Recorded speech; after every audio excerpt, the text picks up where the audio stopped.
दोस्तों नमस्कार। दोस्तों ये पल डराने वाला है और शायद इस देश के लिए सबसे ज्यादा त्रासदीदायक है मौजूदा पल, क्योंकि मौजूदा वक्त में जिन पॉलिटिशियंस ने इस देश की कमान अपने हाथों में ली हुई है, वही पॉलिटिशियन जिन जिन बातों का जिक्र लगातार मौजूदा वक्त को लेकर करते रहे, अगर उससे कहीं ज्यादा गुना विभत्स स्थिति इस देश के सामने लगातार आ रही है और आने वाले वक्त में वो और ज्यादा गहराएगी, तो क्या इस देश के पढ़े लिखे लोगों को अब सोचने की जरूरत नहीं है कि क्या कमान उन्हीं पॉलिटिशियंस के हाथ में सौंपी जा सकती है जो नाकाबिल है। आज इस बात का जिक्र इसलिए करने की जरूरत है क्योंकि एक बड़ी कतार इस देश के भीतर में है जो कि हायर एजुकेशन के लिए दुनिया के अलग अलग यूनिवर्सिटीज में जाने के लिए बेताब रहती है। इस देश के भीतर में भी ऐसे बड़ी तादाद में छात्र हैं जो चाहते हैं किसी तरीके से आईआईटी में एडमिशन हो जाए, आईआईएम में एडमिशन हो जाए, नेशनल इंस्टीट्यूट ऑफ टेक्नोलॉजी में एडमिशन हो जाए, Indian Institute of Information technology में किसी तरह से वो शामिल हो जाए, उसमें एडमिशन हो जाए, या फिर इंडियन इंस्टीट्यूट ऑफ साइंस में एडमिशन हो जाए। देश के टॉप मोस्ट इंस्टीट्यूट यही है और यहां तक पहुंच पाने की स्थिति में देश के सिर्फ 3% बच्चे ही होते हैं। तो आज सीधी उनसे गुहार भी है और शायद सीधा उनसे संवाद भी है जो हायर एजुकेशन तक पढ़ने की स्थिति में इस देश का युवा आ रहा है, आने वाला है और जो वहां से पढ़कर निकल चुका है। इस देश को कमान खुद के हाथों में लेनी होगी, अन्यथा देश की स्थिति क्या हो जाएगी उसका एक संकेत आज दिल्ली से निकला है। दिल्ली के डिप्टी सीएम मनीष सिसोदिया जब इस बात का जिक्र करते हैं कि जुलाई के अंत तक सिर्फ दिल्ली में ही 5.5 लाख कोरोना पॉजिटिव हो जाएंगे, तो इसके मतलब क्या है? इसके मतलब यह है कि आने वाले अगले 50 दिनों में हर दिन 10,000 से ज्यादा पॉजिटिव केस दिल्ली में होंगे। तो क्या लॉकडाउन को लेकर जो सोच थी और लॉकडाउन को सफल बताने के लिए जो एक पूरी मशक्कत इस देश के भीतर चल रही थी और इन सब के बीच जिस तरीके से वायरस से निपटने को लेकर एक तैयारी लगातार दिखाई दे रही थी, वह सब कुछ फ्रॉड था। यकीन जानिए 10 अप्रैल से पहले ही Indian Council of Medical Research की एक इंटरनल एनालिसिस की एक रिपोर्ट भी आई। इतना ही नहीं, जो कि सरकार की नीति आयोग है और जो सरकार ने टास्क फोर्स में जिन मेंबर्स को जोड़ा है वहां से जुड़े हुए विनोद पॉल भी हैं, उन्होंने भी सरकार को जानकारी दी थी कि आने वाले वक्त में किस तरीके की भयावह स्थिति हो सकती है। दिल्ली के डिप्टी सीएम ने जब आज 5.5 लाख पॉजिटिव होने का अंदेशा दिया तो यह डराने वाला सच इसलिए घातक है क्योंकि हमारे पास कोई इंफ्रास्ट्रक्चर है ही नहीं। क्योंकि दिल्ली में अगर 5.5 लाख लोग होंगे, जो कि अभी पूरे देश की स्थिति में उस तरीके से शामिल नहीं हो पा रहे हैं हम, जहां इतनी बड़ी तादाद में मरीज होंगे, हमारे पास कोई इंफ्रास्ट्रक्चर नहीं है। और लॉकडाउन का मतलब यह माना गया, तमाम दुनिया के देशों में यह भी माना गया कि लॉकडाउन एक ऐसी प्रक्रिया है जिसमें आप किसी दौर में महामारी से लड़ने के लिए खुद को तैयार करते हैं, यानी इंफ्रास्ट्रक्चर तैयार करते हैं। और इसको तैयार नहीं करके हम लोग सिर्फ इसी में फंसे रह गए कि क्या लॉकडाउन के जरिए हम वायरस को रोक पा रहे हैं, जबकि आईसीएमआर की रिपोर्ट बहुत साफ कहती है कि जी नहीं, ये रोक नहीं पा रहे हैं और ये आने वाले वक्त में कम्युनिटी ट्रांसमिशन में तब्दील हो जाएगा। और उसका मतलब ये होता है कि एक वायरस किसके जरिए कहां जा रहा है ये पता नहीं चल पाता है। तो क्या ये सारी चीजें नहीं बताने की स्थिति में पॉलिटिक्स इसलिए होती है इस देश के भीतर में कि क्या एक संवेदना जनता के साथ है कि हम बड़ी जानकारी ना दें या आने वाले वक्त में क्या हो जाएगा ये ना बताएं। जर्मनी में जो मार्केल ने जानकारी दे दी कि 70% लोग इसकी गिरफ्त में आ जाएंगे। अमेरिका में यह जानकारी आई, ब्रिटेन में यह जानकारी आई, इटली में यह जानकारी आई, लेकिन भारत में चीजें छुपाई जाती हैं। हर चीज सत्तानुकूल है, तो ऐसे पॉलिटिशियंस के हाथ में वह तबका जो इस देश में एक लिहाज से ब्रेन माना जाता है, हमें लगता है आज उससे हम संवाद बनाना चाहते हैं और खास तौर से तब संवाद बनाना चाहते हैं जब उसके अपने रास्ते भी बंद हो रहे हैं। अपने रास्ते 2 तरीके से बंद हो रहे हैं। हमारे यहां इंस्टीट्यूशंस को प्राइवेटाइज कर दिया गया है मैक्सिमम, जिससे जरिए एजुकेशन में भी मुनाफा कमाया जा सके, लेकिन मौजूदा वक्त का संकट दोहरा है। एक तो यह है कि जितने भी टॉप इंस्टीट्यूट्स देश के भीतर में हैं, वहां पर अब कैंपस इंटरव्यू हो पाने की स्थिति नहीं बन पा रही है। दुनिया की जिन कंपनियों ने वहां कैंपस इंटरव्यू किया, वह अब अपने शटर डाउन कर रहे हैं, कह रहे हैं हम आपको नहीं हायर कर सकते हैं। या फिर आपको घर से ही काम करना पड़ेगा, या फिर जो आपको पैकेज दिया जा रहा था वो पैकेज भी हम नहीं देंगे। जितनी बड़ी तादाद में भारत से बाहर बच्चे जाते हैं, उनके सामने अब इस बरस संकट है, वो बाहर नहीं जा सकते हैं। जितनी बड़ी तादाद में वो फीस देकर बाहर जाते हैं, हमें लगता है सबको एक साथ मिलकर सोचना है कि इस देश की कमान क्या वाकई इन्हीं पॉलिटिशियंस के हाथ में दी जाए। क्योंकि जिस फेरिस्त का हम आपसे जिक्र करना चाहते हैं, उसमें पहले एक छोटी सी चीज समझ लीजिए, इस देश के टॉप मोस्ट इंस्टीट्यूशन को लेकर सरकार का नजरिया क्या है। इस टॉप मोस्ट इंस्टीट्यूशन में आईआईटी यानी Indian Institute of Technology, IIM यानी Indian Institute of Management, NIT National Institute of Technology, IIC Indian Institute of Science, Indian Institute of Information Technology, इन सब पे सरकार का जो बजट जाता है, उस बजट का सिर्फ 3% ही छात्रों पर खर्च होता है। यह देश दुनिया के उन सबसे गरीब देशों में से एक है जो एजुकेशन पर ना सिर्फ सबसे कम खर्च करता है, बल्कि अपने सबसे प्रीमियर इंस्टीट्यूशन पे और वहां के छात्रों पे सबसे कम खर्च करता है। गवर्नमेंट फंडिंग जो होती है आईआईटी की, लगभग 26.96% जो हायर एजुकेशन का हिस्सा है वो उसके पास जाता है, लेकिन स्टूडेंट पे खर्चा होता है 1.18%। एनआईटी के पास जाता है 17.99%, स्टूडेंट पे खर्चा होता है 1.37%। आईआईएम में 3.35% का बजट शिफ्ट होता है, 0.12% जाता है स्टूडेंट के हिस्से में। आईआईटी यानी Indian Institute of Information technology का बजट है 2.28% का, स्टूडेंट पे 0.05%। और इस देश का जो हायर एजुकेशन का बड़ा बजट है वो इस देश के बाकी जो लगभग 900 यूनिवर्सिटीज चल रही है इस देश में अलग अलग जगहों पर, उस पे खर्च होता है, और वहां पे इस देश के स्टूडेंट्सों की तादाद लगभग 97.4% है। इसको अगर आप सरलता से और समझना चाहें तो उसके समानांतर हमें लगता है दो बातों को समझना होगा। एक, भारत से कितनी बड़ी तादाद में लोग बाहर चले गए, भारत के भीतर जो कैंपस इंटरव्यू करने जो टीम आई थी वो कौन थे और उन्होंने क्यों वापस ले लिया, और हमारे देश के भीतर में जब बच्चा पहली में एडमिशन लेता है और वहां से जब हायर एजुकेशन तक पहुंचता है तो उसकी तादाद कैसे कम होने लगती है। दुनिया के अलग अलग देशों में भारतीय बच्चों की तादाद जब बढ़ती चली गई, अब वो वहां नहीं जा सकते हैं तो उन्हें इस देश के भीतर रहना है। वो क्या करें? इस देश के भीतर की सरकारें जब मजदूरों के लिए रोजगार नहीं दे सकती है और महंगा जो बेरोजगारी भत्ता है उसके बारे में जानकारी देती है कि हम 3,500 रुपए आपको देंगे, तो कल्पना कीजिए कि हायर एजुकेशन की पढ़ाई करने वाले बच्चों के लिए सरकार के पास क्या योजनाएं होंगी। वो कोई भी सरकार हो, स्टेट गवर्नमेंट हो, सेंट्रल गवर्नमेंट हो, किसी भी लेवल पे आप सोच सकते हैं, क्योंकि स्टेट यूनिवर्सिटी भी काम करती है, सेंट्रल यूनिवर्सिटी भी काम करती है, हर जगह अपने तरीके के, लेकिन एजुकेशन इनके हिस्से में नहीं आता। और ये वो पॉलिटिशियंस हैं जिनको हमने सारी कमान दे दी है कि आप ही को इस देश के भीतर में एजुकेशन सिस्टम को डेवलप करना है। तो जरा इस सच को आज समझने की कोशिश कीजिए कि भारत के भीतर में जो हायर एजुकेशन के लिए एडमिशन हुआ है वह तकरीबन 3,30,00,000 है। हायर एजुकेशन में अंडर ग्रेजुएट भी आता है, और भारत में जो ओवरऑल एजुकेशन के लिए होता है लगभग 11-12 करोड़ होता है। जो बच्चे पहुंच पाते हैं 10th तक, उनकी तादाद तकरीबन 12 करोड़ मान लीजिए अगर होती है, तो उसमें से सिर्फ 3 करोड़ ही बच पाते हैं। और उसका जब हमने हिस्सा निकालना शुरू किया कि इस देश के भीतर का सच क्या है, तो सच इतना भयावह है और ये सच इतना डराने वाला इसलिए है क्योंकि भारत के भीतर में कोई स्थिति बनती ही नहीं है कि आप किसी भी हालत में एजुकेशन पे ध्यान दे पाए। क्योंकि एक स्थिति यह बतलाती है कि भारत से जो लोग बाहर जा रहे थे अब वो कैसे जाएंगे, ये एक सवाल है।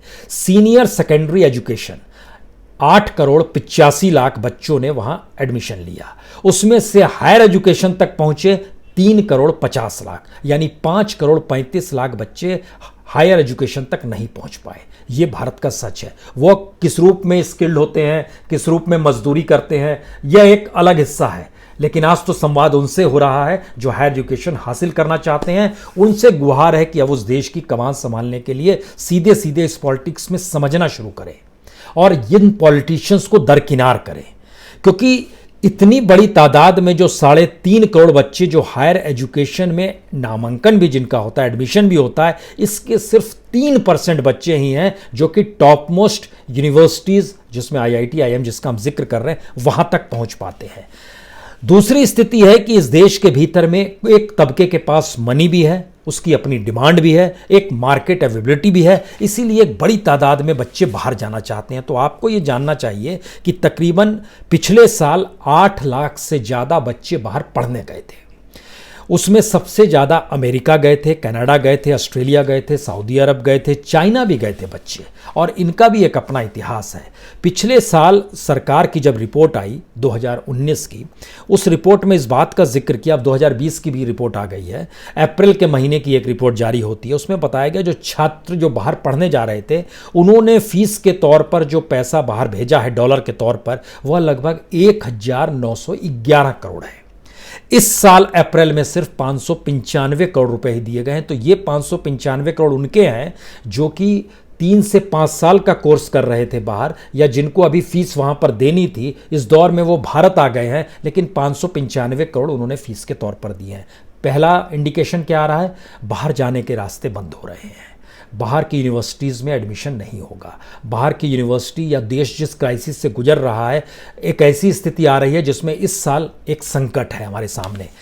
उसके भीतर की स्थिति है जब जिन 8 लाख का हम जिक्र करते हैं, आप देखिए कितनी बड़ी तादाद में भारत का ब्रेन ड्रेन होते रहा है। आज उनसे हम गुहार कर रहे हैं।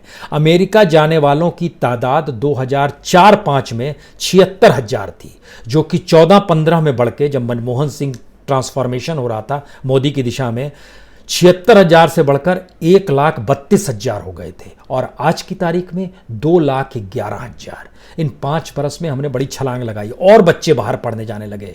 ऑस्ट्रेलिया में 2004-05 में 23,000 बच्चे जाते थे, 2014-15 में 35,000 जाते थे, और आज की तारीख में 1,20,000 बच्चे जाते हैं। कनाडा में 7,456 बच्चे 2004-05 में गए थे, 2014-15 में 48,000 बच्चे पढ़ने गए, और आज की तारीख में 1,72,000 बच्चे कनाडा जाते हैं।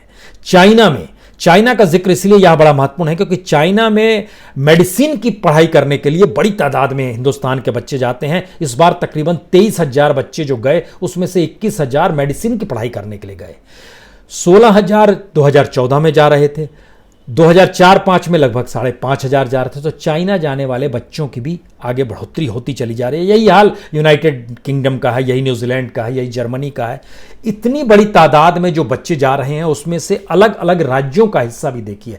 आंध्र प्रदेश और तेलंगाना के सबसे ज़्यादा बच्चे लगभग 25%, मुंबई से 15% बच्चे, चेन्नई से 8% बच्चे, दिल्ली से 7% बच्चे, बेंगलोर से 7% बच्चे, अहमदाबाद से 7% बच्चे, पुणे से 5% बच्चे, कोलकाता से 3% बच्चे, और ये 77% हो गया। बाकी 23% अलग अलग जगह से छिटपुट आप मान के चलिए।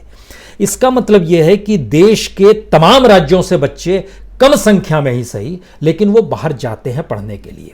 सवाल हमारा आज उनसे भी है कि दरअसल अपने अपने राज्यों की राजनीति को भी अगर वो समझ रहे हैं और वो दुखी हैं उस राजनीति से, तो कल तक तो आप सोचते थे कि विदेश भाग जाएंगे, लेकिन अब इस देश को मथने के लिए तो सामने आइए, और जिन राज्यों में हैं उन राज्यों की राजनीति को आप चैलेंज तो कीजिए, फैक्ट्स के साथ चैलेंज कीजिए। क्योंकि फैक्ट्स के साथ चैलेंज करने की जरूरत इसलिए है क्योंकि जब प्रधानमंत्री ने लॉकडाउन किया और जब दूसरी और तीसरी बार लॉकडाउन हुआ, तो यह बताया जा रहा था कि लॉकडाउन होने की वजह से ही केसेस नहीं बढ़ रहे हैं, और लॉकडाउन जब खत्म हो रहा था तो कहा जा रहा था हमको अब इस वायरस के साथ ही जीना है। लेकिन दिल्ली की स्थिति जब आ रही है कि आने वाले दिनों में 5.5 लाख सिर्फ जुलाई के महीने तक पहुंच जाएंगे और 80,000 बेड्स दिल्ली में चाहिए, तो इस देश के भीतर में कितने हॉस्पिटल्स हैं, कितने बेड्स हैं आपके सामने, और इस देश के भीतर में हम डॉक्टर्स तैयार नहीं कर पाते हैं। जो प्राइवेट तौर पर जो बच्चे पढ़ाई करते हैं, 1 करोड़ से ज्यादा पैसा उनको चाहिए डॉक्टर बनने के लिए।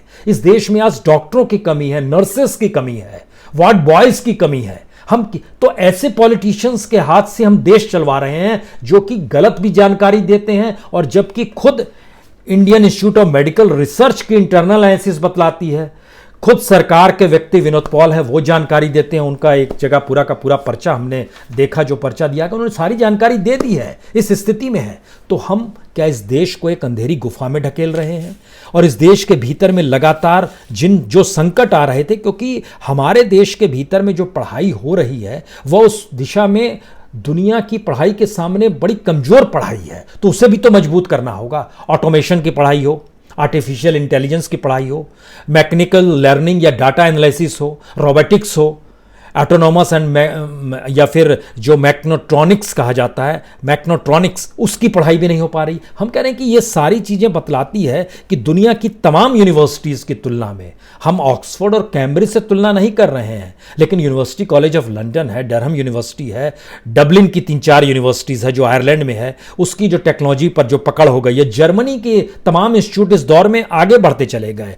हाइडबर्ग University, Humboldt University of Berlin, University of fire University of Berlin, या फिर फ्रांस के यूनिवर्सिटीज को देखिए, Sorbonne University, PSL Research University, University of Paris Sud, Ecole Polytechnique, या न्यूजीलैंड की यूनिवर्सिटीज को आप देखिए, यूनिवर्सिटी ऑफ सेंटबरी। इन सब के नाम पहले आपने सुने नहीं होंगे, लेकिन झटके में बीते 10 बरस के भीतर ये सारी यूनिवर्सिटीज दुनिया में छा गई और भारत की अपनी एजुकेशन सिस्टम डाउन हो गया। तो पढ़ने लिखने वाले लोगों को कम से कम इस देश के एजुकेशन इंस्टीट्यूशंस को भी तो डेवलप करना होगा, अन्यथा जिन पॉलिटिशियंस के हाथ में सत्ता है वो कितनी त्रासदीदायक होने वाली है और वाकई ये कितनी डराने वाली स्थिति होगी। क्योंकि जो सोचिए, हम लोग जिस कैंपस इंटरव्यू के लिए बैठे रहते हैं, टोटल 23 आईआईटी हैं जिसमें 11,289 बच्चे पढ़ते हैं। आईआईएम में लगभग 20 आईआईएम इस देश के भीतर में, कुल मिला के 97 इंस्टीट्यूट्स हैं। अब आप सोचिए कि जो कंपनियां बाहर से आई, जैसे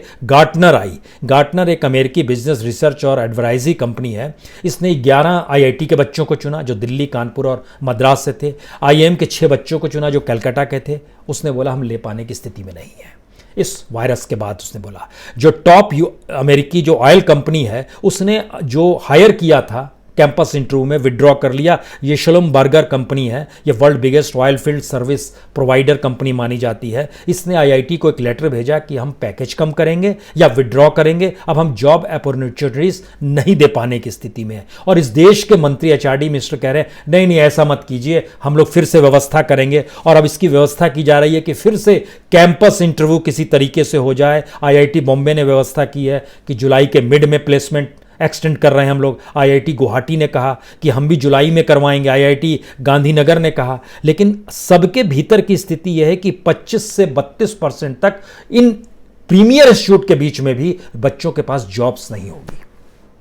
तो सोचना अब इस देश के भीतर का है, क्योंकि इस देश के भीतर के संकट को सरकार नहीं सुलझा पाएगी तो कौन सुलझाएगा। क्योंकि जो टॉप मोस्ट कॉर्पोरेट और इंडस्ट्रीज हैं उन्होंने भी एक डाटा दिया, उन्होंने जानकारी दी कि मजदूरों की कमी हो गई है।